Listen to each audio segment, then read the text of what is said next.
básicamente es un tubo. Es un tubo, es un cilindro. Representa la conexión entre ay, Dios mío. Representa la conexión entre la faringe por arriba con el estómago, ¿sale? Todo este tubo es la conexión entre faringe por arriba y estómago por abajo. No tiene una anatomía particularmente complicada, nada más que ya empieza a presentar algunas características del tubo digestivo en términos generales. ¿Qué características comienza a presentar? Lo primero, y para que tengamos un lenguaje más cotidiano, más común entre todos, los órganos que son huecos, al hueco en el interior se le llama luz o lumen. Entonces, si hablamos de que algo está cerca o apunta hacia el lumen esofágico, apunta hacia lo profundo y hueco en el esófago, ¿sale? Bueno, entonces el esófago presenta la característica de estar organizado en capas, y esas capas son idénticas adelante o atrás, ¿sale? El esófago presenta la característica de estar organizado en capas. La capa más superficial en cualquier parte del tubo digestivo suele ser una serosa, pero en el esófago es un tejido fibroso laxo que se llama adventicia, idéntico a la adventicia traqueal. ¿Vamos bien hasta acá? Sí. Bueno. Debajo de esa adventicia presenta músculo, ¿sale? Músculo como podemos ver acá o como podemos ver acá. Ahora, la cuestión es, esto ya es uniforme en todo el tubo digestivo, ¿sale? Si bien puede variar que el esófago está recubierto por primero una adventicia y después ya tenemos al músculo, y en el resto del tubo digestivo sería una serosa que se llama peritoneo y después ya tenemos el músculo. En cuanto a la capa muscular, esto es prácticamente idéntico en el resto del tubo digestivo. Si acaso el estómago tiene particularidades y solamente el estómago es el que las tiene. La más externa es la capa longitudinal. Tenemos fibras musculares longitudinales. ¿Qué hacen esas fibras musculares longitudinales? Acortan el tamaño del esófago. Y por otro lado tenemos fibras musculares circulares. Estas son las que hacen los movimientos llamados peristalsis. Aunque no les recomiendo que lo hagan, si nosotros tomamos agua, así gluc, gluc, gluc, y nos paramos de cabeza inmediatamente, no se va a regresar el agua a nuestra boca, sino que el agua va a ser propulsada a través del esófago y el resto del tubo digestivo gracias a estas fibras circulares. Vamos viendo hasta acá. Una de las dos relaciones anatómicas más importantes del esófago es su estrecha adherencia con la tráquea. Esto que estamos viendo aquí es el músculo traqueal y aquí estamos viendo las fibras que adhieren a la tráquea con el esófago. De hecho, durante la disección en algunos casos tuvimos que separar justamente el esófago de la tráquea para poder observarla bien. En algunos, en los que se pudo. Bueno. Aproximadamente el esófago comienza a la altura de la sexta cervical, aunque oficialmente comienza por debajo del cartílago cricoides o comienza por debajo de la faringe, ¿sale? Atraviesa al diafragma para finalmente terminar en una región del estómago que se llama cardias, ¿sale? Esta región del estómago se llama cardias o región cardíaca del estómago. Durante su inicio y su término, espérenme tantito, nada más déjenme ver las imágenes. Ok, miren, es un poco controversial lo que les voy a decir a continuación, pero se supone que al inicio el esófago tiene fibras circulares engrosadas que forman un primitivo esfínter. ¿A qué me refiero con primitivo esfínter? No está perfectamente desarrollado, es delgadito y es débil, pero de que existe, ¿ok? Entonces, casi en su comienzo tenemos a la presencia del esfínter esofágico superior. Y por otro lado, en el sentido distal, poco después de haber atravesado el diafragma, tenemos al esfínter esofágico inferior, ¿ok?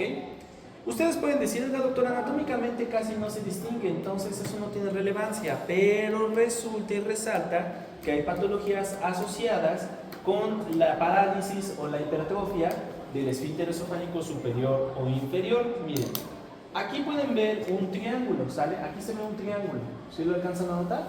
Sí. Y además, atrás de este triángulo casi no hay fibras longitudinales. Prácticamente en este pedacito el esófago está formado solo por fibras circulares. Este triángulo se llama triángulo de Senkel, con Z. Eso sí, es un epónimo, o sea, no existe nombre sin epónimo. Triángulo de Senkel con Z. Y en el triángulo de Senkel se puede producir un divertículo que se llama divertículo de Senkel. Entonces, la formación de los divertículos de Senkel generalmente está relacionada con la hipertrofia o con la actividad muy marcada del esfínter esofágico superior, ¿sale? Entonces aquí en el triángulo sale cuando hay mucha actividad del esfínter esofágico superior, que estaría más o menos a esa altura, el alimento se acumula y ese alimento lo que va haciendo, digamos, es desgarrar a las paredes, haciendo que se forme ese saco de divertículo, ¿sale? Entonces, el esfínter esofágico superior está relacionado con la aparición del divertículo de Senkel y con tomar cosas muy, muy calientes. Por otro lado,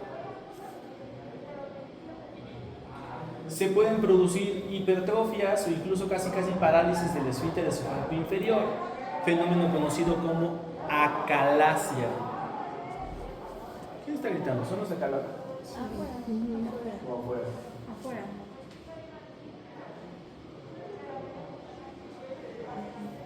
No, sí son los de acá.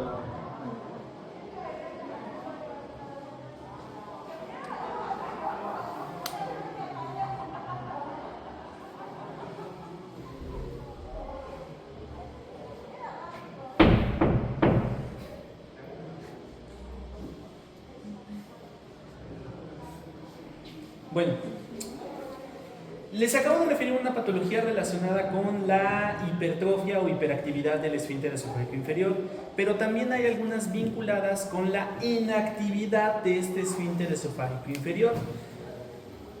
Es bien frecuente en los mexicanos y se llama reflujo gastroesofágico, ¿sale? El hecho de que el contenido del estómago se esté regresando continuamente hacia el esófago genera dos cosas.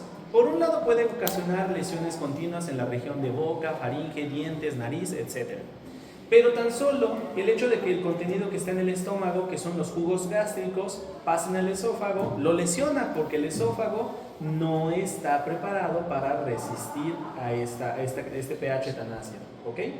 Entonces, es relevante, aunque no sean muy, o sea, aquí lo pueden ver claramente, pues apenitas, aquí se ven delgaditas las fibras musculares y aquí ya se ven un poquito más engrosadas.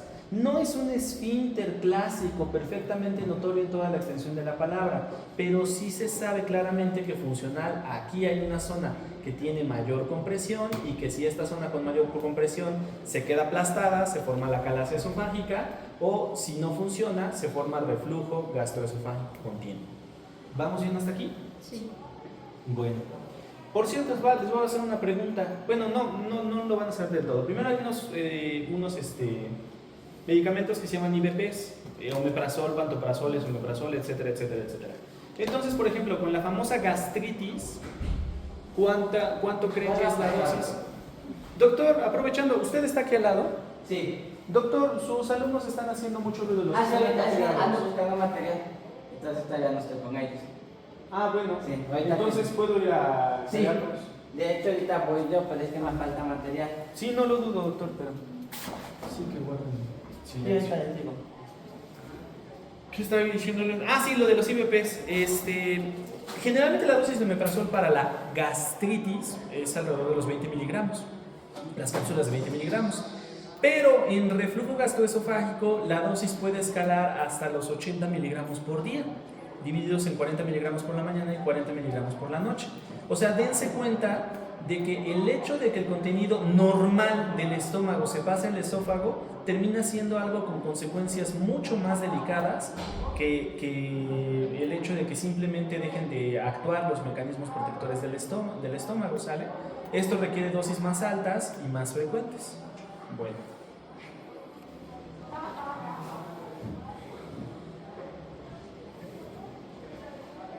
¿Vamos bien hasta acá?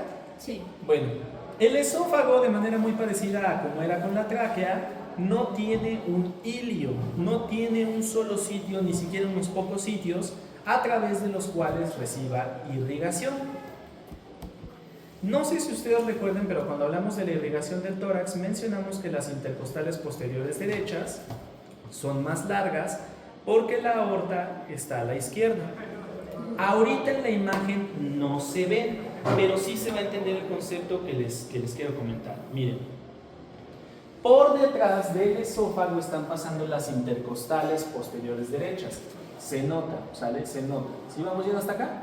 Sí. Esas intercostales posteriores pues tienen el esófago enfrente. Entonces, ¿qué hacen? Le dan irrigación. La irrigación posterior del esófago viene de las intercostales posteriores derechas, ¿sale? Solo de las derechas, ¿sale? ¿Vamos yendo hasta acá? Bueno, la irrigación de la parte anterior del esófago, perdón, me fui muy arriba. La irrigación de la parte anterior del esófago se produce por ramas que vienen directamente de la aorta, sobre todo de la porción descendente de la aorta. Son múltiples y pequeñas ramas, pero las esofágicas anteriores vienen directamente de la aorta. Ahora, los sitios anatómicos donde varía un poquito más su irrigación es en la parte alta. Este tronco que estamos viendo acá son los troncos tirobicérvico-escapular que dan a la tiroidea inferior. Esta de acá es la subclavia, esta es la subclavia, esta es la subclavia, aquí es tronco brachiocefálico, pero aquí ya es subclavia, ¿sale? Entonces, esto es el tronco tirobicérvico-escapular, tirobicérvico-escapular. Entonces, el tronco tirobicérvico-escapular, ya sea por medio de la rama tiroidea inferior, ¿sale? La rama tiroidea inferior, en su trayecto para llegar a la tiroides, ¿sale? Emite también ramas esofágicas, ¿sale? Ramas esofágicas.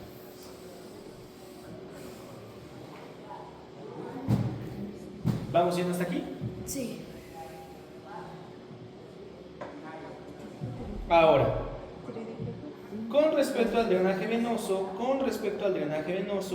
hay dos aclaraciones importantes que hacer, aunque una la enfatizaremos más en los siguientes módulos. Miren, recuerden que no existe una vena cava, una sola, un vaso único. Hola, Ita. No existe un vaso único vena cava, sino que existe vena cava superior, vena cava inferior, y el drenaje venoso de la parte posterior del tórax es ejecutado por las hemiácigos abajo, hemiácigos accesoria y el sistema de la intercostal superior, y del otro lado la ácigos. Pues entonces el esófago, agua pasa por mi casa, estas son mis vecinas, les manda sangre, drena sangre hacia la hemiácigos accesoria, intercostales superiores o hacia la ácigos, ¿ok? Simplemente las vecinas. Cabe destacar que el esófago tiene una pequeña porción abdominal y aquí el drenaje venoso del esófago se revuelve con el drenaje venoso del estómago. Ah, doctor, es lo más natural pensar eso. Sí, pero tiene consecuencias clínicas bien importantes. Algo que vamos a ver más adelante en cuanto al drenaje venoso en la región abdominal es que no llega a todos los órganos en el abdomen, todos los órganos digestivos y embriológicamente relacionados como el espleno o vaso. Todos los órganos digestivos en el abdomen no drenan hacia la vena cava, drenan hacia una vena que se llama porta, que se va al hígado. Entonces, este sistema venoso especial que vamos a ver más adelante hace que aquí haya entonces una combinación entre un sistema de la vena cava superior y el sistema de la vena porta. Y cuando por alguna razón tenemos una enfermedad hepática, la vena porta aumenta su presión y eso hace que el drenaje venoso sea más lento y eso hace que busque vías alternativas para salirse, como por ejemplo este sitio donde se está juntando el sistema venoso portal y el sistema venoso de la vena cava superior. Eso genera unas cosas que se llaman varices esofágicas, que además sangran, pero como desgraciadas.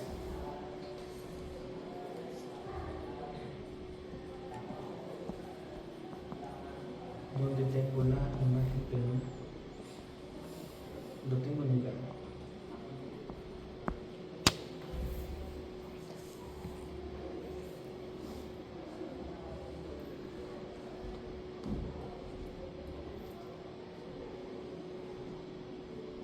Esto lo vamos a ver más adelante cuando lleguemos a hígado. Las anastomosis por tocaba. Esto es muy relevante desde el punto de vista clínico porque justifica dónde vamos a buscar esos sitios de anastomosis. Pero miren, aquí tenemos ahí, no veo. Aquí tenemos una endoscopía esofágica. Vean aquí qué bonito, lisito, lisito, lisito. El esófago, lisito, lisito. ¡Ay, Dios mío, qué es eso! Esto es una vena tortuosa. Es una vena que se sobrecargó tanto de flujo sanguíneo que terminó incluso invadiendo la mucosa esofágica. Y entonces esta vena, además de que está sobrecargada de flujo sanguíneo porque la sangre que está en el abdomen está intentando regresar al corazón por medio de la vena cava superior, sus paredes, ¿qué pasa cuando inflamos un globo? ¿Qué pasa con las paredes del globo? Se van ¿qué? Adelgazando. Entonces es una vena estirada y adelgazada y encima de todo expuesta hacia el esófago. Si por alguna razón una pequeña estructura lesiona por aquí, rápidamente la corta y sangra como desgraciadas, ¿sale? Entonces, varices esofágicas, que es un padecimiento más vinculado con el abdomen, pero pues se pueden observar las varices en sitios altos del esófago, ¿sale? ¿Vamos bien hasta acá?